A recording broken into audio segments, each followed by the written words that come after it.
Israël a attaqué l'Iran, écoute ça. Nous avons frappé au cœur du programme d'enrichissement d'uranium de l'Iran. Il y a quelques instants, un bruit fort a été entendu dans un quartier de Téhéran. L'origine de ces bruits est encore inconnue. La télévision d'État iranienne lance une édition spéciale en pleine nuit pour annoncer que le pays vient de subir plusieurs frappes israéliennes. Des vidéos témoins et des images de vidéosurveillance montrent plusieurs explosions. Ce journaliste affirme qu'un site nucléaire iranien a été touché. Derrière moi, on voit l'endroit visé par les missiles ennemis. Il s'agit du site martyr d'Ahmadi Roshan, l'usine d'enrichissement de Natanz. Lorsque nous avons entendu les explosions vers 4h15, nous nous sommes dirigés vers le site nucléaire. L'Iran promet une réponse forte.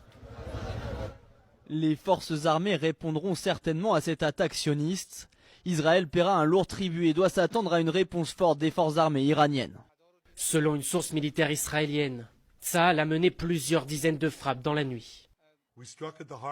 Nous avons frappé au cœur du programme d'enrichissement d'uranium de l'Iran, au cœur du programme d'armement nucléaire de l'Iran. Nous avons visé les principaux scientifiques nucléaires iraniens travaillant sur la bombe iranienne.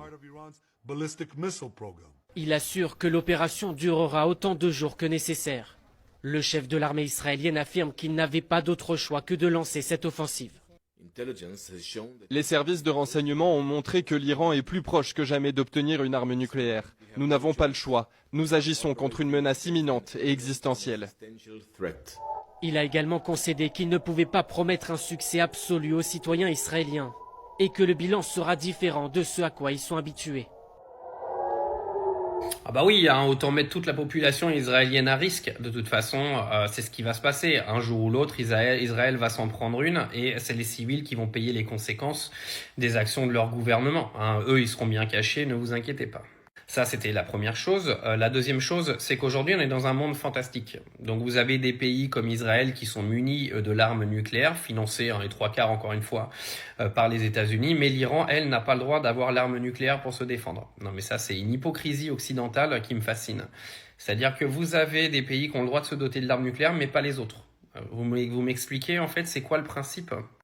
Troisième point, l'attaque israélienne sur l'Iran survient 24 heures après que Donald Trump ait annoncé à tous les membres des consulats et des ambassades américaines de dégager d'Israël et de dégager du Moyen-Orient parce que, en gros, elles sont toutes à risque parce que l'Iran a menacé d'attaquer toutes les bases américaines qui sont à la portée clairement de l'armée iranienne. Et comme par hasard, l'Iran se fait attaquer ses sites nucléaires 24 heures plus tard.